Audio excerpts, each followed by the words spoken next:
Good morning, viewers. I'm S.A. Raju from Caroman. We're into multi-brand car repair, service, body shop and detailing business from the past 11 years. ఇప్పటివరకు మంచి వీడియోలు చేశాము. ఈరోజు very purposeful video అండి ఇది. మీకు insurance coverages, మీ కార్కి insurance ఏమేమి కవరేజ్ అవుతాయి, ఎందుకు కవరేజ్ అవ్వు, మీకు ఏదైనా క్లెయిమ్ రావట్లేదంటే is that the justifiable or not అనేది today I'm going to provide all the details. సాధారణంగా ప్రతి కార్కి స్టాండర్డ్ కవరేజెస్ అని ఉంటాయండి. స్టాండర్డ్ కవరేజ్ అంటే చాలా పాలసీలు, రకరకాల పాలసీలు ఉన్నాయి మార్కెట్లో. జీరో డిప్రిషియేషన్ పాలసీస్ అని, ఇంజిన్ ప్రొటెక్షన్ పాలసీస్ అన్నీ ఉన్నాయి. సో ఇవన్నీ కాదండి, మళ్ళీ అది different topic. Today we are going to discuss about standard policies. ఒక స్టాండర్డ్ పాలసీలో కొంటే మీకు ఏమేమి కవరేజ్ ఉంటాయి అన్నది ఈరోజు మన టాపిక్. ఈ స్టాండర్డ్ పాలసీలో సాధారణంగా అన్ని ఇన్సూరెన్స్ కంపెనీలు కూడా ఒక 10 పెరిల్స్ అంటారండి, వీటికి క్లెయిమ్ ఇస్తుంది మీకు. ఆ 10లో మోస్ట్గా మనం ఎక్కువ యూజ్ చేసేది ఒకటేనండి. ఏంటి అంటే అది యాక్సిడెంటల్ ఎక్స్టర్నల్ మీన్స్. అంటే మన కార్కి ఏదైనా డ్యామేజ్ అయినా, మనం తాకించుకున్నా, వేరే వాళ్ళు తాకిచ్చినా మనం దానికి వెళ్ళి క్లెయిమ్ చేస్తుంటాం. ఇది మీకు అందరికీ తెలిసిందే. ఇందులోన నేను స్పెషల్గా చెప్పాల్సింది ఏం లేదు, బికాస్ యూ రెగ్యులర్గా క్లెయిమ్ చేస్తూ ఉంటారు. Apart from this there are remaining 9 perils ఉంటాయండి. ఆ 9 కవరేజెస్ ఏంటి అన్నది today we are going to discuss. రెండోది థెఫ్ట్ అండి. అంటే మన కార్కి కానీ బైక్కి కానీ ఏదైనా థెఫ్ట్ జరిగే అవకాశం ఉంటుంది. ఈ థెఫ్ట్ అనేది ఏంటంటే పార్షియల్ థెఫ్ట్ అవ్వచ్చు, లేదా కంప్లీట్ సబ్జెక్ట్ మ్యాటర్ థెఫ్ట్ జరగవచ్చు. సబ్జెక్ట్ మ్యాటర్ అంటే మీ బైక్ కానీ మీ కార్ కానీ ఏదైనా జరగవచ్చు. ఫర్ ఎగ్జాంపుల్, మీరు మీ కార్ని ఇంట్లోనే మీ పార్కింగ్ ఏరియాలో లాక్ చేశారు, సమ్ ఎమర్జెన్సీ వచ్చింది, ఫ్యామిలీ మొత్తం ఊరెళ్ళారు, వచ్చి చూసేసరికి కార్ లేదు మీ దగ్గర, మీ పార్కింగ్లో కార్ లేదు. సో మీరు సాధారణంగా పోలీస్ కంప్లైంట్ చేస్తారు. పోలీస్ కంప్లైంట్ అయిన తర్వాత ఇన్సూరెన్స్కి వాళ్ళకి చెప్తారు, ఇన్సూరెన్స్ వాళ్ళు క్లెయిమ్ ఇంటిమేషన్ అది తీసుకుంటారు. బట్ అడ్మిసిబిలిటీ ఫ్యాక్టర్స్ చాలా ఉన్నాయండి థెఫ్ట్ క్లెయిమ్లో. ఆ అడ్మిసిబిలిటీ ఫ్యాక్టర్స్ ఏంటి అంటే, సాధారణంగా మీ కారు కొన్నప్పుడు ప్రతి మ్యానుఫ్యాక్చరరు 2 కీస్ ఇస్తారండి. ఆ 2 కీసు మీ దగ్గర ఉండాలి. 2 కీస్ ఉండాలి, పోలీస్ ఎఫ్ఐఆర్ ఉండాలి, పోలీస్ దగ్గర నుంచి this subject matter is not traceable అని చెప్పి ఒక సర్టిఫికేట్ ఇస్తారు పోలీస్ వాళ్ళు, అది ఉండాలి. ఈ 3 మనకు ఉన్నట్టయితే మీ థెఫ్ట్ క్లెయిమ్ అనేది, కంప్లీట్ థెఫ్ట్ క్లెయిమ్ అనేది 100% ఇన్సూరెన్స్ కంపెనీ నుంచి ఎటువంటి హ్యాజల్స్ లేకుండా అప్రూవ్ అయిపోతుంది. ఈ 3లో ఏది ప్రాబ్లం ఉన్నా కూడా మీకు ప్రాబ్లం. ఫర్ ఎగ్జాంపుల్, సాధారణంగా ఏం జరుగుతుంటుందంటే, మనం కీస్ పోగొట్టేస్తాం, పోతుంది. ఒకరోజు మనం తీసుకెళ్ళాం, ఇంట్లో ఎక్కడో పెట్టాం, కనబడలేదు, we starts using second key. ఆ ఫస్ట్ కీ ఎక్కడో మనకు తెలియదు. థెఫ్ట్ జరిగినప్పుడు అది చాలా ప్రాబ్లం అవుతుందండి. మీరు కానీ 2 కీస్ ఇవ్వకపోతే ఇన్సూరెన్స్ కంపెనీ ఏమంటుందంటే, సార్ మీరు ఒక కీ దాన్ని పోయింది కదా, ఆ పోయిన కీ వల్ల ఈ థెఫ్ట్ జరిగిందండి, ఎందుకంటే ఒక కీ ఇచ్చారు, ఇంకో కీ వల్ల ఈ థెఫ్ట్ జరిగింది. దీన్ని insurance company will treat as a gross negligence అండి. గ్రాస్ నెగ్లిజెన్సీ అనేటప్పుడు క్లెయిమ్ అనేది అడ్మిసిబిలిటీ రాదు. ఈవెన్ దో మనం కోర్టుకి వెళ్ళినా కూడా కోర్టు కూడా మనకి ఫేవర్ చేయదు. సో 2 కీస్ ఉండడం అనేది చాలా ఇంపార్టెంట్. ఇంకొకటి, వెహికల్ కీస్ పెట్టి వదిలేశారు, బండి థెఫ్ట్ అయిపోయింది, ఆ కేసులో కూడా మీకు క్లెయిమ్ రాదండి. సో వెహికల్ మీరు జాగ్రత్తగా చూసుకోవాల్సింది ఏంటంటే, థెఫ్ట్ క్లెయిమ్ కావాలంటే మీ 2 కీసు మీ దగ్గర సేఫ్గా ఉండాలి ఎప్పుడు. అండ్ పోలీస్ ఎఫ్ఐఆర్ చేయాలి, పోలీస్ దగ్గర నుంచి నాన్ ట్రేసబుల్ సర్టిఫికేట్ తీసుకొస్తే మీ క్లెయిమ్ అనేది హ్యాపీగా ఇన్సూరెన్స్ కంపెనీ సెటిల్ చేస్తుంది. రెండోది ఏంటంటే పార్షియల్ థెఫ్ట్ అండి. పార్షియల్ థెఫ్ట్స్ అంటే ఎలా జరుగుతాయంటే ఇవి మీరు వెహికల్ పెట్టి వెళ్ళారు, ఊరి నుంచి వచ్చేసరికి మీ టైర్స్ విత్ అలాయ్ వీల్స్ కొట్టుకెళ్ళిపోయాడు, లేకపోతే గ్లాసు బద్దలు కొట్టి లోపల ఉన్న DVD ప్లేయరు లేకపోతే మీ స్టీరియో సిస్టమ్ థెఫ్ట్ జరిగింది. వీటికి కూడా కవరేజ్ ఉంటుందండి.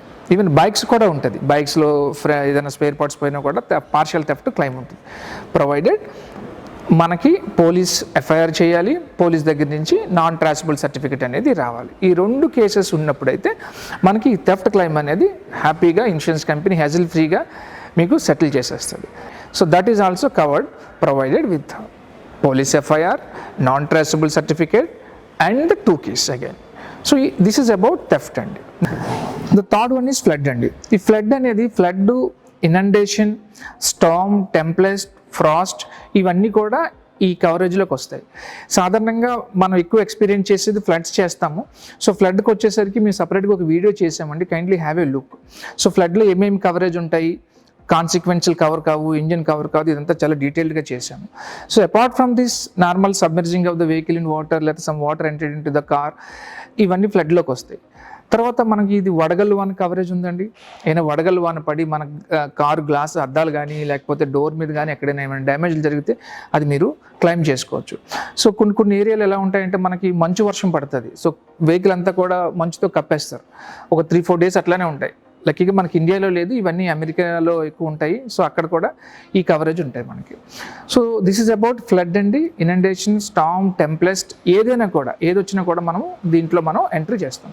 Apart from this the fourth one is self ignition, fire అండి. Fire, self ignition, external means of fire కూడా కవరేజ్ అవుతుంది. సో సెల్ఫ్ ఇగ్నిషన్ అంటే ఏంటో చూద్దాం. ఈ సెల్ఫ్ ఇగ్నిషన్ అనేసరికి మీరు కార్ అట్లా పెట్టారు, మార్నింగ్ లేచేసరికి కార్ మొత్తం కాలిపోయింది. So yes it is covered provided, ఇక్కడ చాలా చిన్న సెన్సిటివ్ ఏరియాస్ ఉంటాయి, అగైన్ అడ్మిసిబిలిటీ ఫ్యాక్టర్స్ ఉంటాయి. మీ కార్కి ఎలక్ట్రికల్ వైరింగ్లో ఎక్కడైనా ఆల్టరేషన్ చేయించారా అంటే కంపెనీ నుంచి వచ్చినవి కాకుండా ఇంకేమైనా ఎడిషనల్ ఎక్విప్మెంట్స్ ఫిట్ చేయించారా, ఓఫర్స్ కానీ హై వాటేజ్ ఉన్న any items rather than recommended by the company, ఇలాంటివి ఉన్నట్టయితే if origin of the fire is more important. So me company నుంచి మీ సర్వీస్ ఇంజనీర్ వచ్చి దాన్ని సర్టిఫై చేస్తాడు. ఆరిజిన్ ఆఫ్ ద ఫైర్ ఎక్కడి నుంచి జరిగింది, దానికి కారణం ఏంటి, ఇన్సూరెన్స్ కంపెనీ అడుగుతుంది. The origin of the fire is in line with your coverage, అంటే ఎలక్ట్రికల్ ఫెయిల్యూర్ కాకుండా ఇట్స్ ఎ నార్మల్ ప్రాసెస్లో సెల్ఫ్ ఇగ్నిషన్ జరిగి మీ కార్ ఫైర్ అయితే you will get that from the insurance company. అలా కాకుండా మీరు వేసిన ఎలక్ట్రికల్ యాక్సెసరీస్ కారణంగా కానీ ఈ ఫైర్ జరిగితే మాత్రం మీకు ఇన్సూరెన్స్ కంపెనీ ఆ క్లెయిమ్ అనేది ఇవ్వలేదు. ఎందుకంటే ఆల్టరేషన్ జరిగింది, మాకు ఇన్ఫార్మ్ చేయలేదు, రిస్క్ ఆల్టరేషన్ చేశారు వీళ్ళు అంటారు. అంటే మనం ఒక పాలసీ, ఒక కారుకి లేదా ఒక రిస్క్కి వాళ్ళు ప్రీమియం కట్టించుకుంటారు, but you have alter that risk, but it has been not inform to the insurance company. That is the point they will ask. So reason for repetition of the claim. Probably ఇలాంటి cases కోర్టులో కూడా ఒక్కొక్కసారి గెలవచ్చు, ఒక్కొక్కసారి ఓడిపోవచ్చు. ఇది self ignition అంటారు. Other than self ignition fire అంటే something has somebody external mean petrol పడో ఏదో పడో ఫైర్ అయింది కారు, లేకపోతే ఎక్కడో ఫైర్ జరుగుతున్న ఏరియాలో మన కారు ఉండడం వల్ల ఫైర్ అయింది, that is also covered. Number 5, malicious act. What is this malicious act? ఈ malicious act కింద ఏమేమి డ్యామేజెస్ కవర్ అవుతాయి చూద్దాం. ఈ malicious act అంటే ఒక ఎగ్జాంపుల్తో స్టార్ట్ చేస్తాం. మీరు ఒక పెళ్ళికి వెళ్ళారండి, అక్కడ ఫంక్షన్ హాల్ అంతా కూడా వెహికల్తో నిండిపోయింది, మీ కార్ పార్కింగ్ లేదు. మీరు ఏం చేశారు, ఎక్కడో ప్లేస్ చూసి కార్ పార్క్ చేశారు, వెళ్ళారు.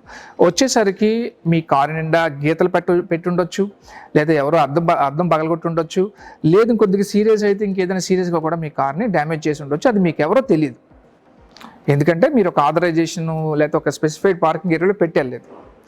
సో దీన్ని ఎలా చూడవచ్చు అంటే మీ మీద ఎవరైనా కోపం ఉన్న వ్యక్తులు, ద్వేషపూరిత వ్యక్తులు ఈ కారుని డ్యామేజ్ చేసి ఉండొచ్చు. మేబీ రీజన్స్ అన్నోన్, మనకు తెలియదు అది.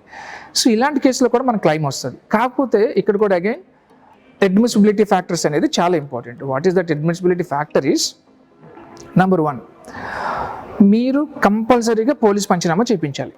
You have to call to the cops and you have to inform them. వాళ్ళు వస్తారు, వాళ్ళు చూసుకొని వెహికల్ ఫొటోస్ తీసుకుంటారు, పంచనామా చేస్తారు.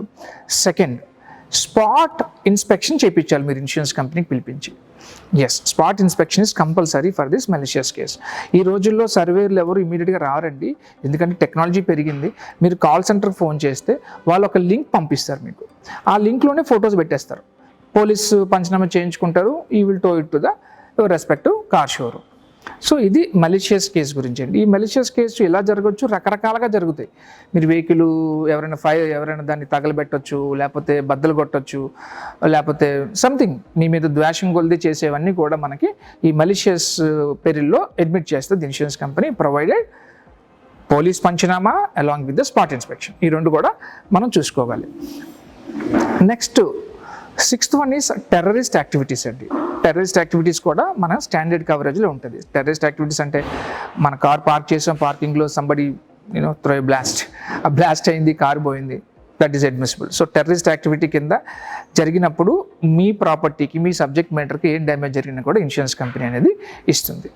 సో 7th ఈజ్ ఎర్త్క్వేక్స్ అండి. సో ఎర్త్క్వేక్ అనేది సాధారణంగా ఎర్త్క్వేక్ మన హైదరాబాద్లో రాలేదు, బట్ ఎర్త్క్వేక్స్ అయినా వచ్చినప్పుడు దాని షాక్ వల్ల కానీ లేకపోతే దాని ఎఫెక్ట్ వల్ల మన సబ్జెక్ట్ మ్యాటర్, మన కార్ కానీ బైక్ కానీ ఏం డ్యామేజ్ అయినా కూడా ఎర్త్క్వేక్ కూడా మనకి కవరేజ్ వస్తుంది. 8.8 అంటే రైట్స్ అండ్ స్ట్రైక్స్ అండి. సాధారణంగా ఈ బందులు జరిగినప్పుడు, ఏమైనా స్ట్రైక్స్ జరుగుతున్నప్పుడు ప్రాపర్టీస్ డ్యామేజ్ అవ్వడం చూస్తూ ఉంటాం. దురదృష్టం మన ప్రాపర్టీ కూడా, మన సబ్జెక్ట్ మ్యాటర్ కూడా ఆ టైంలో ఏదైనా డ్యామేజ్ అయిందంటే అది మనం కవర్ చేసుకోవాలి. దీనికి కూడా పోలీస్ పంచనామా, పోలీస్ అక్నాలజ్మెంట్ అవసరం పడుతుందండి. తర్వాత land slide and rock slides, ఇవి కూడా కవరేజ్ ఉంటాయి. సాధారణంగా మన జియోగ్రఫికల్ ఏరియాస్లో ఉండవు, నార్థన్ పార్ట్స్ ఆఫ్ మన కంట్రీలో ఉంటాయి.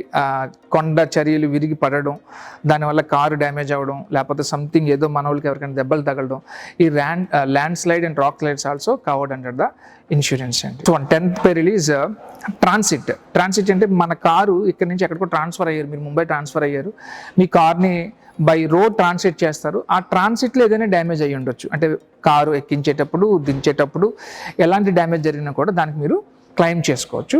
ప్రొవైడెడ్ మీ ట్రాన్సిట్ డీటెయిల్స్ కంప్లీట్గా మీరు బుకింగ్ దగ్గర నుంచి డెలివరీ వరకు ఉన్న అన్ని డిస్పాచ్ డీటెయిల్స్ అన్నీ కూడా మీ దగ్గర ఉండాలి. సో ఇది not only by road, by flight కానివ్వండి, బై వాటర్ కానివ్వండి, ఈ 3 రకాల ట్రాన్సిట్ని కూడా మన స్టాండర్డ్ కవరేజ్ అనేది చేస్తుంది. So this the most 10 coverages మీరు విన్నారు కదండి. ఇప్పుడు యాక్చువల్గా క్లైమ్ ఎందుకు రాదు? There are some cases where you don't get the claim. Number 1, సాధారణంగా మనం అక్యుములేటెడ్ లాసెస్ అడుగుతామండి. అంటే ఒక్కసారి టైం ఉండదు, మనం క్లెయిమ్ పెట్టము, అప్పుడప్పుడు జరిగిన డ్యామేజ్లకి ఇన్సూరెన్స్ కంపెనీకి అడుగుతాము. They will admit only single incident at a time. మీరు సంవత్సరంలో 100 సార్లు వస్తే 100 సార్లు క్లెయిమ్ ఇస్తారు, వాళ్ళు 100 సార్లు క్లెయిమ్ ఇస్తారు, కానీ ఎప్పటికప్పుడు క్లెయిమ్ చేసుకోమంటారు. సో రెండోది, మీకు దగ్గర వ్యాలిడ్ డ్రైవింగ్ లైసెన్స్ లేకపోవడం.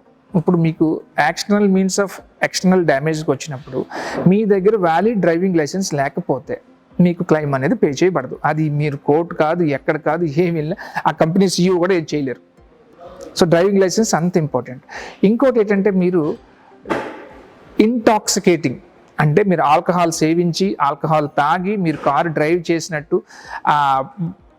ఏమైనా ప్రూఫ్స్ ఉన్నాయి, వాళ్ళు కనీస ప్రూఫ్స్ అంటే మీరు అనుకోవచ్చు ఏదో పోలీస్ సర్టిఫికెట్లో వచ్చింది, FIRలో వచ్చింది, లేదు సార్, తప్పది. మీ కార్లో వాళ్ళు చూసి ఏదైనా ఒక బాటిల్ గమనించినా కూడా ఇన్వెస్టిగేషన్ పంపిస్తుంది insurance company. So be careful. మీరు దయచేసి తాగి డ్రైవ్ చేయొద్దు. తాగి డ్రైవ్ చేశారా మీకు ఇన్సూరెన్స్ క్లెయిమ్ రాదు. డ్రైవింగ్ లైసెన్స్ లేకపోతే రాదు, తాగి డ్రైవ్ చేస్తే రాదు, అక్యుములేటెడ్ లాసెస్ రావు. Apart from this, electrical and mechanical breakdowns అనేవి కవరేజ్ ఉండవండి. అంటే మీకు ఎలక్ట్రికల్ బ్రేక్ డౌన్ అయింది, కారు ఎలక్ట్రికల్ షార్ట్ సర్క్యూట్ అయింది because of some external usage, electrical breakdowns, mechanical breakdowns కూడా కవరేజ్లోనికి రావు. And tyres especially tyre blast అయిందనుకోండి, టైర్ బ్లాస్ట్ అయినప్పుడు టైర్కి ఇన్సూరెన్స్ అనేది రాదండి, because that's a maintenance thing, wear and tyre thing. మిగతా వాటికి ఇస్తుంది, అంటే టైర్ బ్లాస్ట్ అయ్యి కారు పల్టీ పడింది దానికి ఇస్తుంది. సో ఇవి బేసిక్ నాన్ కవరేజెస్. సో మీరు కేర్ తీసుకోవాల్సింది ఏంటంటే, లైసెన్స్ ఫోర్స్లో ఉండేటట్టు చూసుకోవడం, మీరు ఆల్కహాల్ లేకుండా బండి డ్రైవ్ చేయగలగడం, ఈ 2 మోస్ట్ ఇంపార్టెంట్ థింగ్స్ అండి. So this is about coverages, non coverages also. So thank you, and please share to your friends and your circle. It will help a lot to people to get their car claim. So basically I worked as a deputy manager motor claims for Bajaj Allianz General Insurance, and I have worked there for 7 years, from 2004 to 2010, almost 6.5 years I was there. So this is my experience, and completely I'm requesting you to kindly share to your friends and your peer groups. They will get a good education by this video. And if you are not subscribed still now, please subscribe to our channel also. Thank you very much.